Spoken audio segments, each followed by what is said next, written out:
Shalom, Bapak Ibu sidang jemaat yang dikasih Tuhan. Selamat pagi buat jemaat baik di dalam onsite maupun jemaat yang berada di dalam online. Kemurahan Tuhan mempertemukan kita kembali. Amin. Kalender harian di rumah saya dan pastinya juga di rumah saudara semua semakin menipis. Itu menandakan bahwa tahun 2020 akan segera berakhir. Tahun demi tahun pasti berlalu, tetapi kasih setia Tuhan, kebaikan Tuhan tidak pernah berlalu dari dalam kehidupan kita. Mari kita awali ibadah ini dalam doa. Tuhan Yesus, terima kasih ya Tuhan untuk pagi hari ini. Engkau mempertemukan kami, mengumpulkan kami kembali ya Tuhan dalam sebuah ibadah, di mana kami ya Tuhan boleh berjumpa dengan Engkau secara pribadi ya Tuhan. Kami mengucap syukur ya Tuhan untuk kebaikan dan kasih-Mu dalam kehidupan kami. Terima kasih ya Tuhan untuk pemeliharaan Tuhan. Terima kasih ya Tuhan untuk kasih yang Tuhan beri yang tidak pernah habis di dalam kehidupan kami. Biarlah kami ya Tuhan boleh mempersembahkan pujian, penyembahan kami pagi hari ini ya Tuhan untuk menyenangkan hati-Mu, memuliakan Engkau Yesus. Di dalam nama Tuhan Yesus kami berdoa, pimpinlah kami. Haleluya. Amin. Kecaplah dan lihatlah betapa baiknya Tuhan itu. Terima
begitu besar. Dia sudah membuktikan kasih-Nya itu dengan menebus kita. Dia sudah menyelamatkan kita, mengampuni dosa-dosa kita. Dan Yesus Sang Penebus itu rindu mendapati di dalam kehidupan kita umat yang ditebusnya, hati seorang hamba, hati yang rela untuk melayani, hati yang selalu rindu memberikan yang terbaik bagi Dia, dan hati yang taat karena mengasihi Sang Tuhan. Yesuslah Tuhan kita. Biarlah pujian ini menjadi doa kerinduan kita.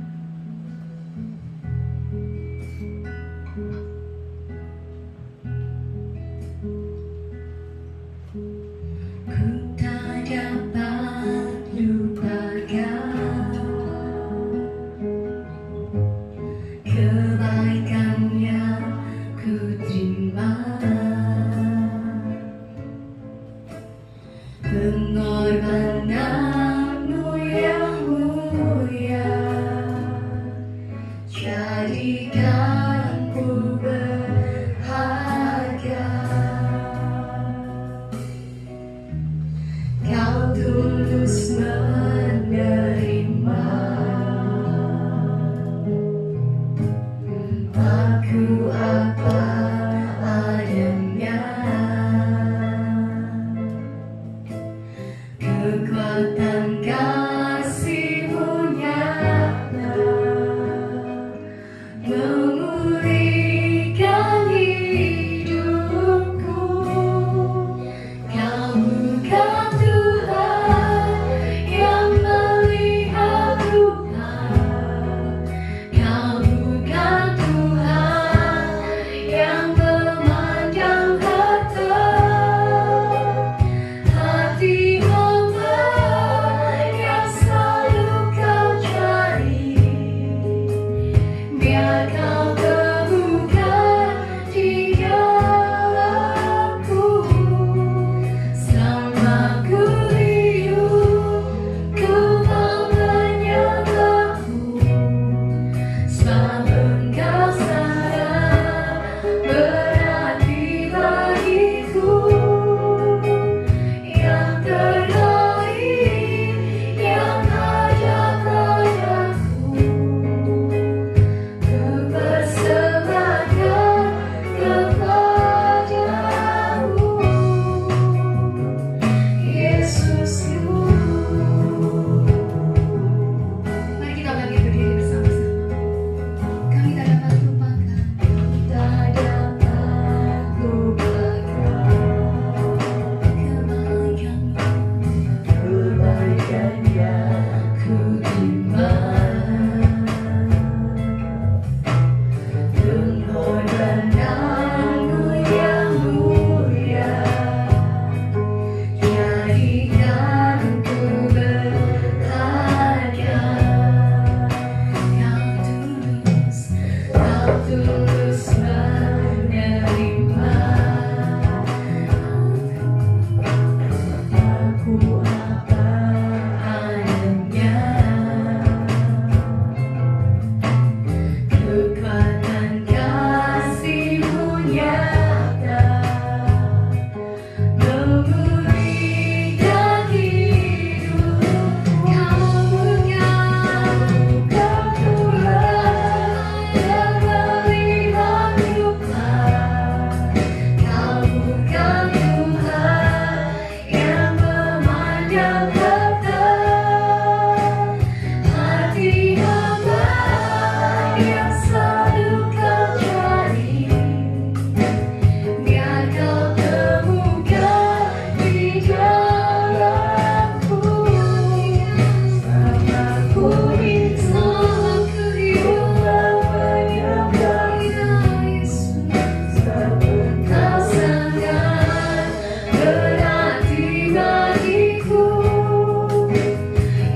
Temukan hati hamba di dalam diri kami, Yesus.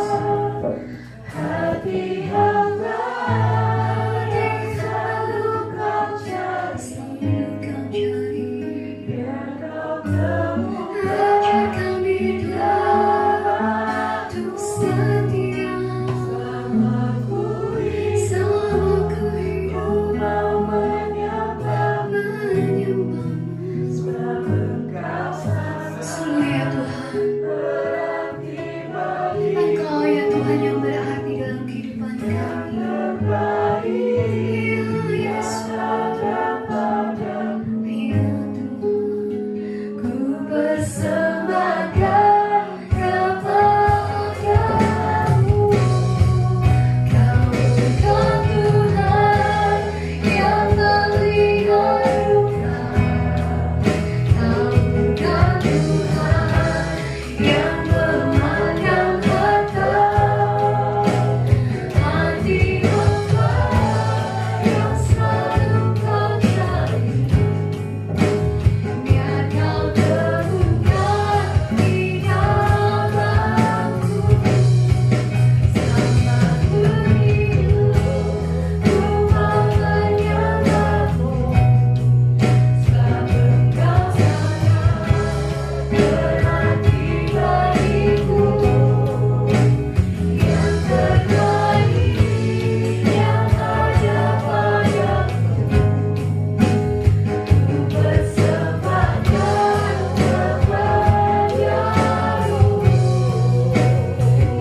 Terbaik yang ada padaku, yang terbaik, yang terbaik yang ada padaku, kami persembahkan. Yang terbaik yang ada padaku, ku persembahkan kepadamu. Yesusku,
terima kasih ya Tuhan.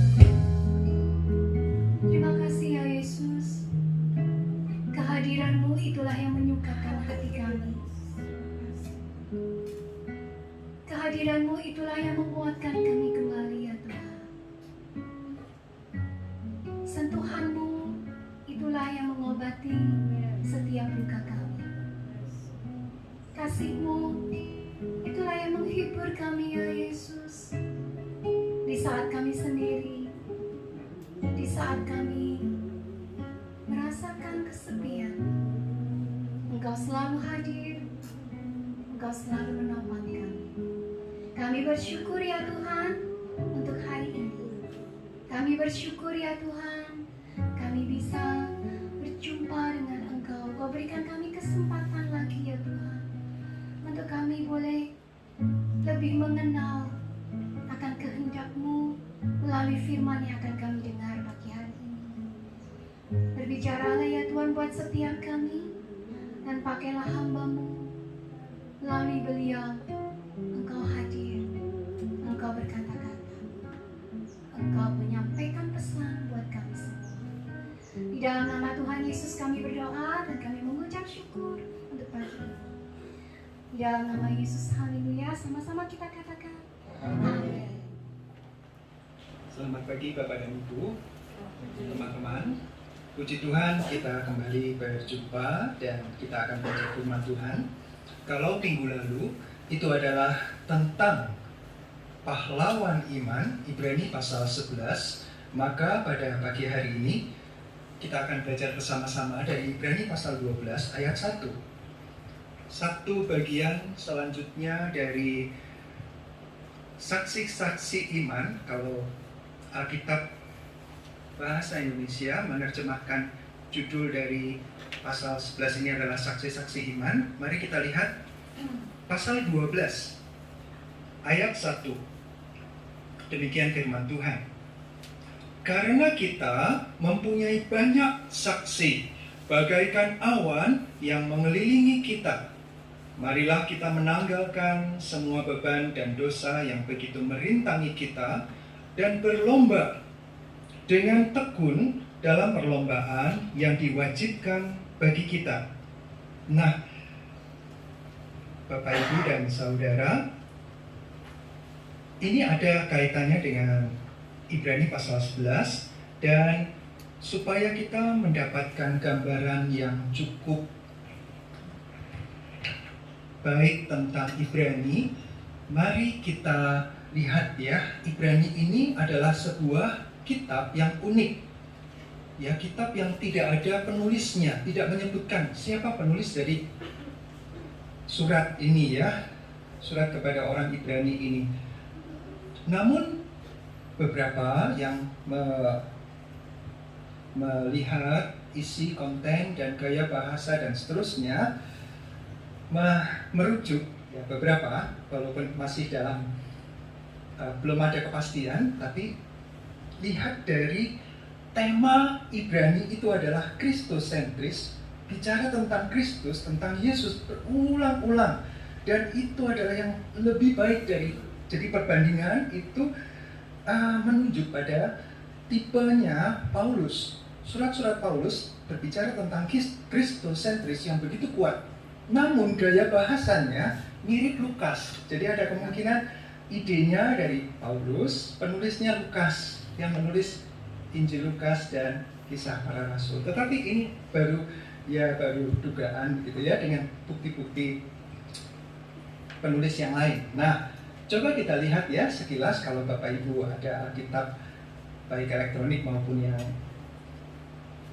buku, mulai dari pasal 1, lihat dari judul aja. LAI sudah memberikan judul-judul yang lumayan, walaupun ada di terjemahan lain bisa memberikan konteks yang berbeda. Nah, mulai dari pasal 1, Allah berfirman dengan perantaraan anaknya. Bicara tentang anaknya, firman yaitu Kristus. Kemudian anak Allah lebih tinggi daripada malaikat-malaikat. Jadi dibandingkan, lebih baik siapa? Anak Allah. Pasal 2, keselamatan yang besar, itu berkaitan dengan topik dari ayat 5, yaitu Yesus yang seketika lebih rendah daripada malaikat. Jadi keselamatan itu dari Yesus. Kemudian pasal 3, sekilas kita akan lihat Yesus lebih tinggi dari Musa. Jadi ini adalah yang diunggulkan. Musa itu, wow, Bapa yang sangat dihormati, leluhur yang sangat dihormati. Kemudian binasa karena murtad, ya, murtadnya kepada siapa ya? Kepada Yesus di ayat 14. Kemudian pasal 4, hari perhentian yang disediakan oleh Allah. Lalu di ayat 14, Yesus sebagai imam besar. Jadi ada lagi sebuah penokohan yang istimewa, Yesus. Kemudian kembali peringatan supaya jangan murtad, berpegang teguh pada pengharapan. Ini juga pengharapan pada Yesus di ayat 20. Pasal 7, perbandingan antara Kristus dan Melkisedek. Siapa Melkisedek, siapa Kristus? Kita lihat dari Perjanjian Lama. Lalu Kristus adalah imam yang lebih tinggi daripada Harun. Harun adalah imam besar pertama yang sangat dihargai, yang sangat dihormati. Kristus lebih. Kemudian pasal 8, imam besar Perjanjian Baru. Siapa? Yesus Kristus. Tempat kudus, ayat pasal 9, kemudian ada Kristus adalah pengantara dari Perjanjian Baru. Kristus ya, pasal 10. Persembahan yang sempurna itu dari Yesus di ayat 10. Ketekunan, mencontohkan Kristus. Nah, pasal 11, saksi-saksi iman. Iman adalah dasar dari segala sesuatu yang kita harapkan dan bukti dari segala sesuatu yang tidak kita lihat. Secara penerjemahan, saya setuju dengan yang dari versi bahasa Inggris, karena tidak ada kata kita sebenarnya, ya, tidak ada panggilan kepada orang ketiga, kedua atau ketiga. Pertama yang jamak gitu ya, kita, bukan. Tapi pasal 11 ayat 1 itu berbicara tentang iman adalah jaminan, assurance. For the things for the things hoped for. Jadi tidak ada kata kita atau kami, tapi untuk hal-hal yang diharapkan ada jaminannya. Jadi iman adalah assurance. Sekali lagi, saya setuju dengan beberapa yang menyebutkan bahwa ini sebenarnya bukan definisi formal dari iman. Ini adalah working definition. Jadi lebih ke instruksi fungsional. Fungsi dari iman adalah jaminan sebenarnya dari pengharapan. Kemudian conviction, keyakinan akan apa yang tidak terlihat. For things unseen. Ya, jadi belum terlihat, tapi ada keyakinan di situ.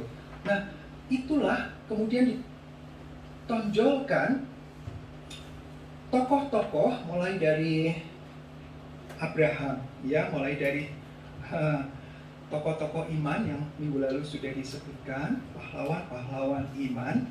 Nah, mereka di Perjanjian Lama, ini istimewanya Ibrani.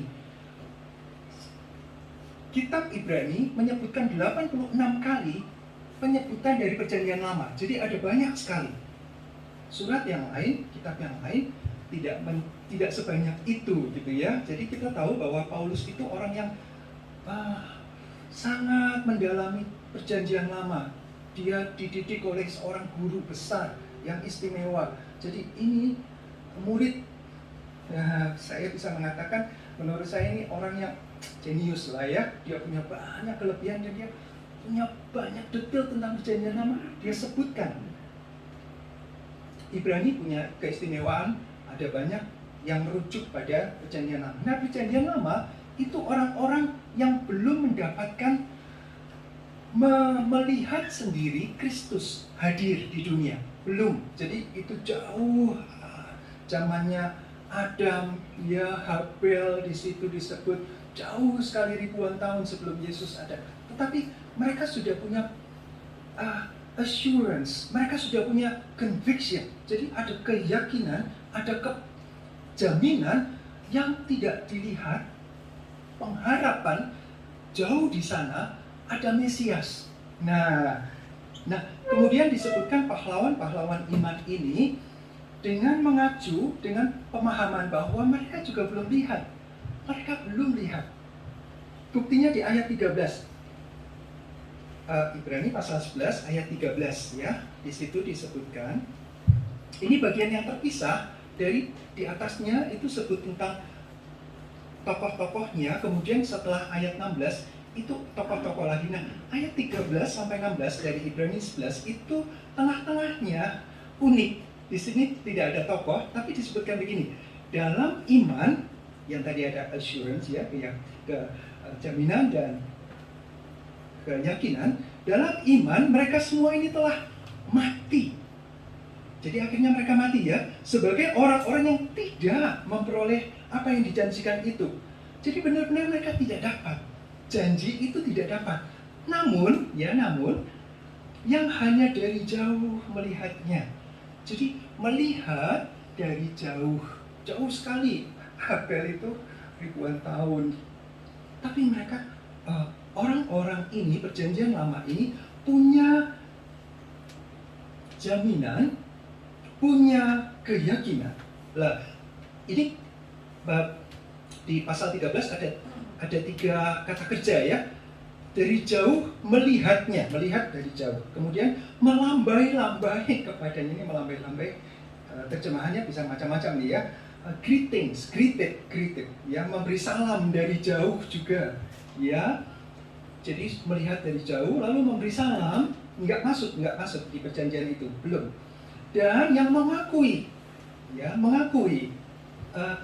sadar bahwa mereka adalah orang asing, stranger, dan pendatang di bumi ini. Jadi mereka sadar bahwa dunia ini bukanlah tujuan mereka. Mereka cuma mampir, mereka ada pertandingan di situ. Nanti kita lihat pasal 12 itu ada sebuah semacam penulis ini menggambarkan arena. Nah, mereka tidak dapat pemenuhan dari janji itu, belum, dari jauh saja, kemudian melambai-lambai, artinya memberi salam dan menyadari ada yang indah di situ dan mengakui, sadar bahwa mereka adalah orang asing, ya, cuma sementara pendatang di bumi ini. Nah, ayat 14-nya, sebab mereka yang berkata demikian menyatakan bahwa mereka dengan rindu mencari suatu tanah air. Jadi tanah air bumi ini bukanlah tanah air mereka. Tanah airnya nanti jauh di sana, ada jaminan, ada keyakinan. Karena itu mereka strive, bergumul sungguh-sungguh mendapati yang istimewa itu, ya, yaitu tanah air surgawi. Sebab di ayat 16, sebab itu Allah tidak malu disebut Allah mereka, karena Ia telah mempersiapkan sebuah kota bagi mereka. Jadi Allah ini nggak malu-maluin, ya, sungguh-sungguh memberikan kekuatan kepada orang-orang, para saksi iman itu. Dan setelah mereka sampai di garis finish, mereka mendapatkan apa yang menjadi jaminan, apa yang menjadi keyakinan mereka. Jadi iman yang di pasal 11 ayat 1, definisi fungsionalnya adalah sungguh-sungguh bukanlah seperti yang kita pikirkan, oh pokoknya aku mau sembuh, pokoknya aku yakin, aku punya jaminan Yesus pasti menyembuhkan. Poin kristologi, berpusatkan pada Kristus, itu yang menjadi poin utama. Bukan berpusat pada saya yang yakin, saya yang penuh dengan kepercayaan, saya yang punya jaminan berdasarkan firman Tuhan. Itu kemauan saya, bukan kemauan Tuhan. Perhatikan, kitab Ibrani selalu bicara tentang Kristus. Kalau Kristus mau, aku sembuh. Itu kata-kata yang tepat. Bukan aku percaya pasti aku sembuh. Kalau memang Tuhan mau sembuhkan, terjadi. Allah kita tetap membuat mujizat. Tetap. Ya, saya sangat percaya itu. Tetapi bukan kehendak kita. Orang-orang yang disebutkan di pasal 11 itu adalah orang-orang yang akhirnya mati, ya. Ada yang menderita luar biasa. Sampai di akhir pasal 11 itu ada orang-orang yang digergaji, ada orang-orang yang matinya mengenaskan. Setelah tokoh-tokoh iman ini, mereka tidak dapatkan, mereka tidak kaya. Aku yakin aku harus pasti kaya. Aku egois, ya, sentrisnya ego, bukan Kristus. Tetapi iman yang di sini, yang benar adalah iman yang berpusatkan kepada Kristus. Nah, dengan pemahaman ini, mari kita masuk ke pasal 12 tadi disebutkan ada pasal 12 dimulai dengan kata karena. Nah, berarti ada hubungannya dengan pasal 11, ya. Terutama di ayat 40. Ayat 40 pasal 11. Sebab Allah telah menyediakan sesuatu yang lebih baik. Jadi ini Ibrani ini bicara tentang lebih, ya. Kristus lebih baik dari apa? Kristus ada lebih baik dari, ya, dan seterusnya. Nah, sekarang Allah menyediakan sesuatu yang lebih baik bagi kita. Nah, puji Tuhan, di sini Allah memberikan yang lebih baik bagi kita tanpa melewatkan kristosentrisnya, ya. Kemudian tanpa kita, mereka tidak dapat sampai pada kesempurnaan. Mereka ini merujuk pada yang tokoh-tokoh sebelumnya yang istimewa. Nah, lalu disebutkan di pasal 12 ayat 1, karena kita mempunyai banyak saksi. Nah, termasuk saksi-saksi iman yang tadi sudah disebutkan di atas. Banyak saksi bagaikan awan yang mengelilingi kita. Kita lihat dulu. Saksi ya, kalau ini saya menggambarkan dalam dua konteks. Saksi di pengadilan.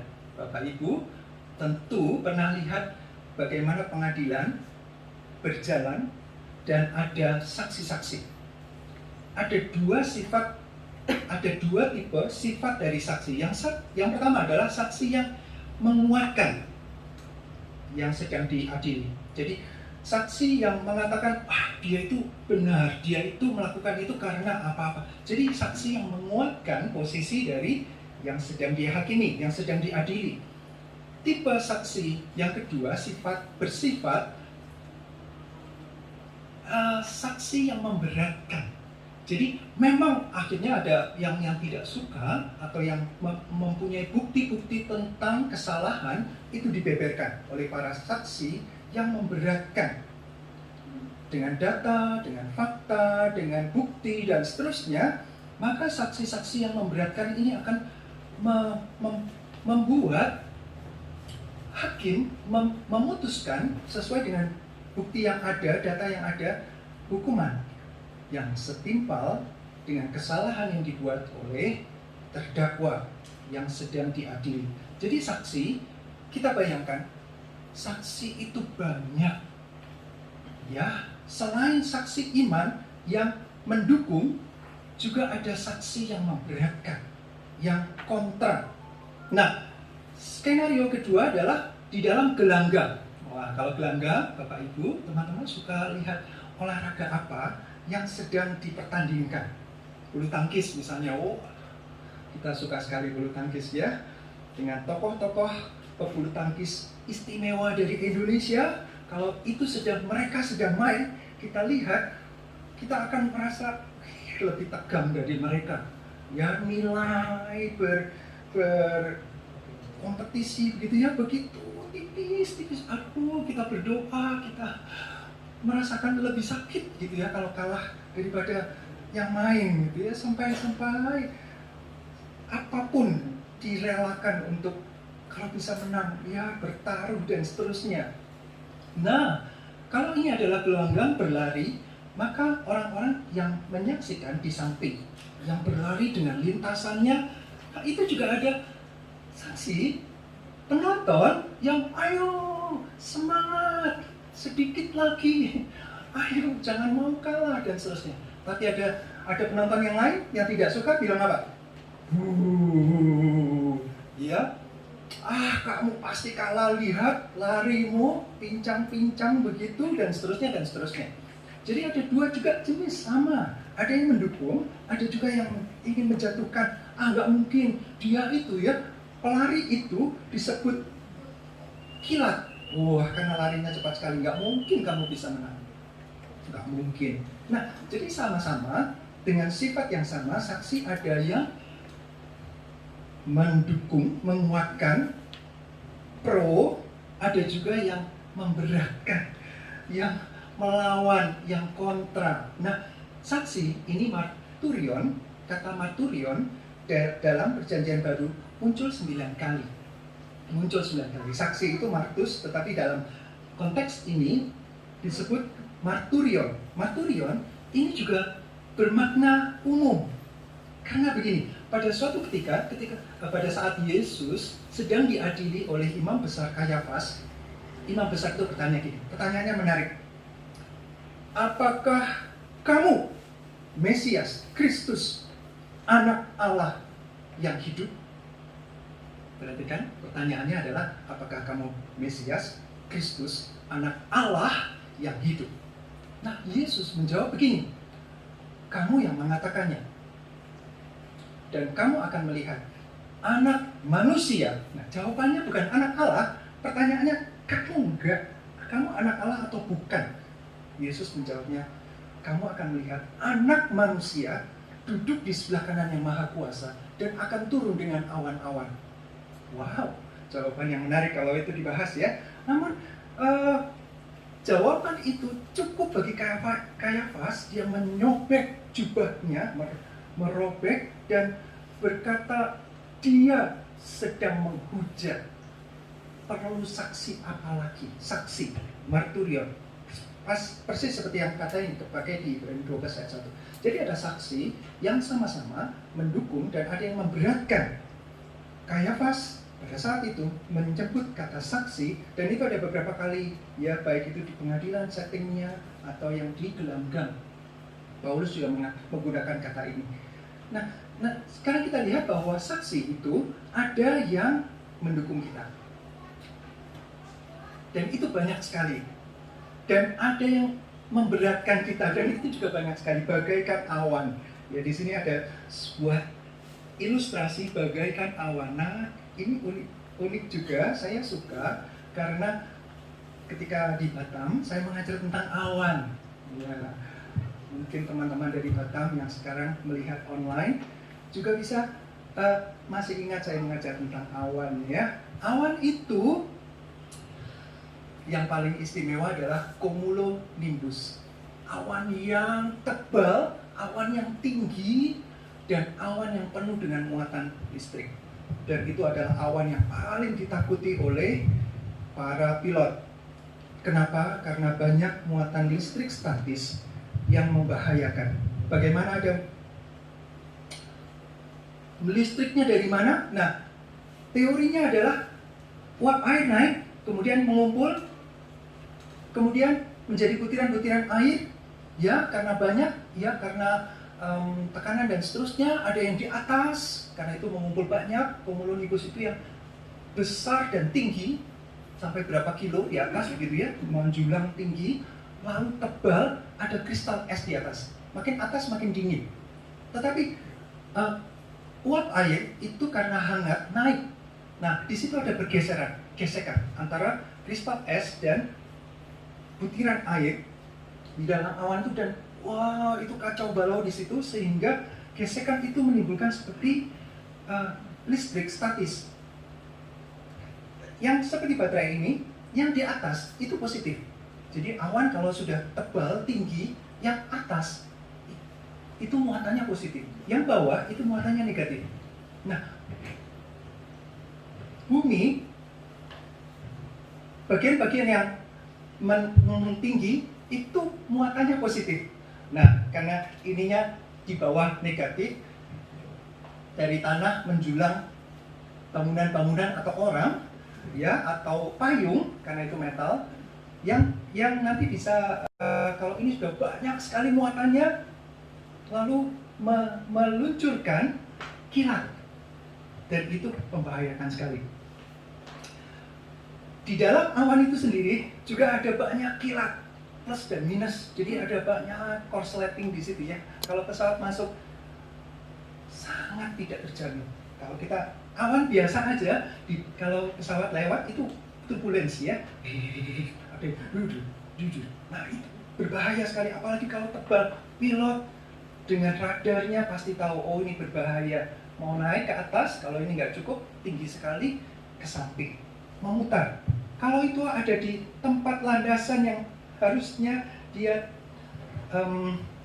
mendarat, maka dia tidak berani. Daripada semua meledak, dia kena listrik atau turbulensi yang begitu kuat, lebih baik saya divert ke landasan pacu yang lain supaya lebih aman. Nah, awan itu menunjukkan ada banyak sebenarnya awan di sini. Nephos itu menunjukkan sebuah, bukan cloud, yang bermakna crowd, kerumunan, gitu ya, kerumunan massa. Nah, saksi itu banyak sekali. Ini yang harus kita hati-hati, karena saksinya banyak. Ada saksi-saksi iman yang sudah duluan dan berkata, ayo cepat, ayo semangat. Lihat contoh aku, itu sudah tertulis di Alkitab. Tokoh-tokoh Alkitab itu tidak sempurna. Ada yang bagus, tapi juga kehidupan yang jelek dicatat. Karena Alkitab jujur, mengatakan apa adanya. Kita juga begitu, kita tidak selalu baik. Ada saat-saat di mana kita lemah dan menjauh dan melakukan kesalahan dan dosa. Tetapi tokoh-tokoh iman ini sudah mengatakan, ayo tetaplah lanjutkan pertandinganmu. Jangan berhenti, jangan mundur, jangan keluar dari gelanggang. Teruskan. Ini teladan dari kami, begitu ya. Tapi juga ada saksi-saksi yang ketika kita salah, itu menjadi saksi-saksi yang memberatkan. Ada Sami ya, pernah ngomong gini ya.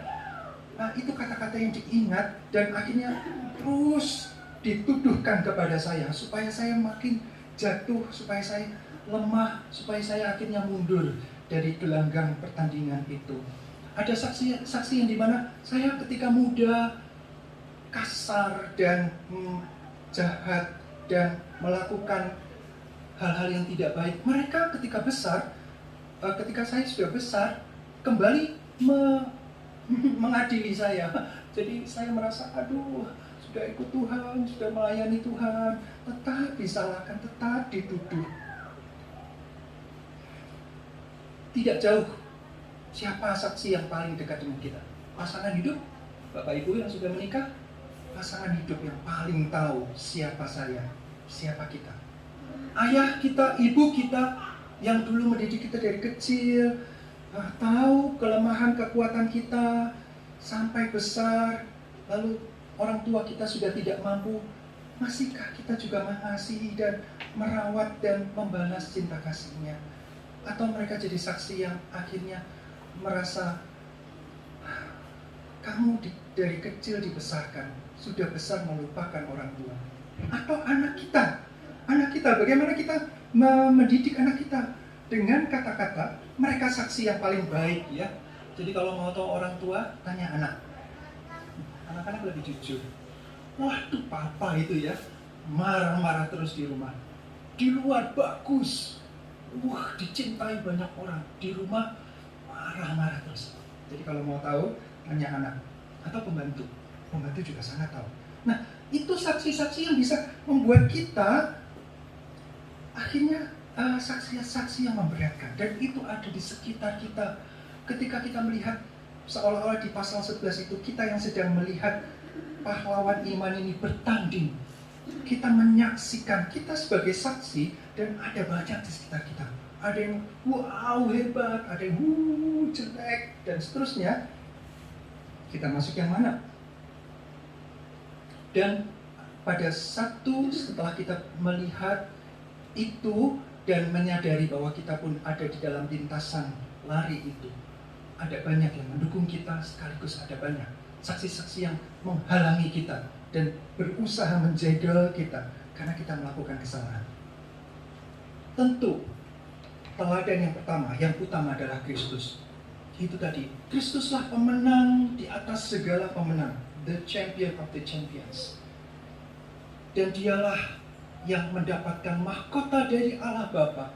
Segala lutut bertelur, semua lidah mengaku. Dan kemudian Yesus Kristuslah yang memberikan mahkota kehidupan bagi orang-orang yang telah final, yang telah selesai pertandingannya.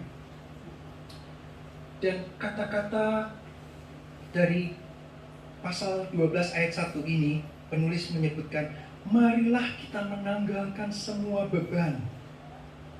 Karena beban itu merintangi. Dan dosa, karena dosa itu merintangi. Dan berlomba dengan tekun dalam perlombaan yang diwajibkan bagi kita. Jadi tidak bisa menolak ya, harus, tidak bisa tidak. Semua saksi yang dulu, saksi iman, sudah finish. Dengan segala ups and downs, kekuatan dan kelemahan. Kita pun punya kekuatan dan kelemahan. Nah, saksi-saksi yang juga memberatkan kita. Seperti setelah ayat-ayat ini ada tentang Kristus, ayat 3 ya. Dia, Kristus, Yesus, yang tekun menanggung bantahan yang sehebat itu terhadap dirinya dari pihak orang-orang berdosa. Jadi orang-orang berdosa sebagai saksi yang memberatkan sampai akhirnya dia dihukum mati di atas kayu salib. Jadi saksi-saksi, mari kita hati-hati dengan hidup ini. Ya, tanggalkan beban kita. Apa yang merintangi dosa kita? Kita jaga Ya, ayat 14 ini praktisnya ya. Ini pasal 12 sudah mulai praktis. Ibrani sampai dengan pasal 11 itu seperti Roma, lebih konseptual. Nah, ayat pasal 12 dan seterusnya itu lebih praktis. Ayat 14, berusahalah hidup damai dengan semua orang, dan kejarlah kekudusan. Tadi ya, tanggalkan dosa. Ini kekudusan. Sebab tanpa kekudusan tidak seorang pun akan melihat Tuhan. Tidak akan finish perlombaan kita. Karena itu sudah diwajibkan.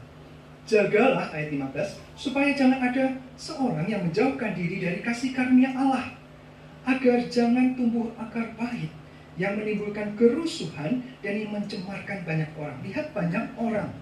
Jadi akar pahitnya bisa dari kita, lalu yang mencemarkan ya kita kepada banyak orang.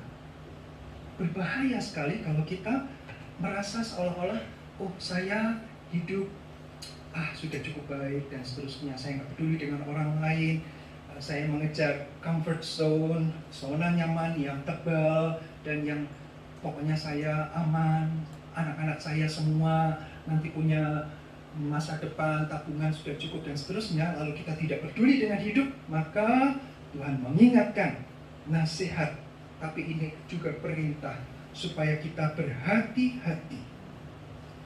Jangan ada yang cabul. Kemudian ayat 17, sebab kamu tahu bahwa kemudian ketika ia hendak menerima berkat itu, ia ditolak. Tadi ya, yang tidak menjaga, tidak mau damai dengan banyak orang, tidak mengejar kekudusan, yang menjauhkan diri dari kasih karunia Allah, yang punya akar pahit dan seterusnya, ditolak. Sebab ia tidak beroleh kesempatan untuk memperbaiki kesalahannya, sekalipun ia mencarinya dengan mencucurkan air mata. Ini juga tipikal Paulus, kata-kata yang keras, tanpa basa-basi, tajam, menyakitkan, tapi itu yang menyembuhkan. Supaya kita berhati-hati. Bapak, Ibu, saudara, teman-teman muda, mari kita lihat kondisi kita. Kita tidak sendirian di dunia ini. Ada banyak yang Tuhan taruh di sekitar kita. Hati-hati dengan mulut kita, hati-hati dengan sikap hati kita, terutama kepada Tuhan, terutama karena ini adalah bicara tentang Kristus sebagai pusat, sebagai yang utama. Contohnya, teladannya adalah Kristus. Tetapi di sekitar kita ada banyak orang, kerumunan massa. Ada yang pro, ada yang mau menjatuhkan kita. Tapi memang ada yang menuduh kita karena kita salah. Ya, sebagai konsekuensi dari kesalahan kita, mari kita sadari, ya, saya hidup bersama dengan banyak orang. Saya harus berhati-hati dengan kehidupan saya. Ada banyak saksi di sekitar saya. Saya tidak bisa mengatakan, aku tidak peduli, orang akan mau bicara apa, hidupku adalah milikku. Oh tidak, sama sekali tidak. Karena saksi-saksi itu memang Tuhan tempatkan. Satu, supaya kita ditolong, supaya kita didukung, supaya kita diberi semangat. Ayo, jangan menyerah. Bapak, Ibu, teman-teman muda, ayo, zaman ini susah. Tetapi jangan menyerah dengan keadaan. Berpunyailah iman yang mempunyai jaminan, hati yang punya keyakinan bahwa Tuhan bekerja dalam semua hal, dalam segala perkara untuk mendatangkan kebaikan. Dan hiduplah dengan benar, hiduplah dengan kudus, tanggalkan beban dan dosa. Ada banyak orang-orang yang berdiri dan menuduh kita dan menyalahkan kita karena memang kita salah. Tidak semua, pasti tidak ada yang sempurna, pasti ada kesalahan. Tetapi dengan hati yang punya jaminan dan keyakinan, saya akui saya salah, maafkan, saya akan perbaiki. Kalau saksi-saksi itu di depan kita dan menjegal karena kita salah, baiklah, kita sadari, kita akui dan kita minta maaf, kita minta ampun, terutama kepada Tuhan. Kalau orangnya tidak mengampuni, ya sudah, itu terserah orang itu. Tetapi kita di hadapan Tuhan kita sudah belajar untuk menanggalkan beban dan dosa dan berlari dan masuk dalam gelanggang perlombaan yang memang sudah ditentukan bagi kita. Mari kita merefleksikan dalam kehidupan kita. Mari kita mengambil waktu yang teduh dan bertanya pada diri sendiri, bagaimana dengan saya? Apakah Kristus sudah menjadi pusat dalam kehidupan saya? Kalau Kristus menjadi pusat, maka beban yang merintangi dan dosa yang merintangi seharusnya saya tanggalkan dengan kemampuan dari Allah Roh Kudus yang menyatakan kebenaran, yang mengoreksi dan memberikan kekuatan, karena Injil adalah kekuatan Allah. Kita sadari kesalahan kita, kita minta ampun di hadapan Tuhan. Tuhan, saya banyak melukai orang-orang di sekitar saya, saksi-saksi yang bersama dengan saya dulu, sekarang, dan mungkin yang akan datang. Saya masih bisa salah, saya masih bisa menjegal mereka. Ampuni saya Tuhan, saya menyadari kesalahan. Dan sekarang saya sadar bahwa saya tidak hidup sendiri. Saya mulai melihat kepada saksi-saksi iman yang telah berhasil, yang berkata-kata dengan yakin dan pasti melalui firman Tuhan, agar kami terus berjalan, kami terus berlari, kami terus melanjutkan perlombaan itu. Tidak menjadi tawar, tidak menjadi lelah, tidak kalah dalam pertandingan. Karena kami tahu ada jaminan di sana. Belum kami lihat, ada keyakinan, belum kami dapatkan. Namun itu menjadi pengharapan kami. Terima kasih Tuhan, kami sangat bersyukur atas kebaikan Tuhan dalam kehidupan kami. Kristus, Engkau telah mati bagi kami. Sesuatu yang sangat dirindukan dari perjanjian lama.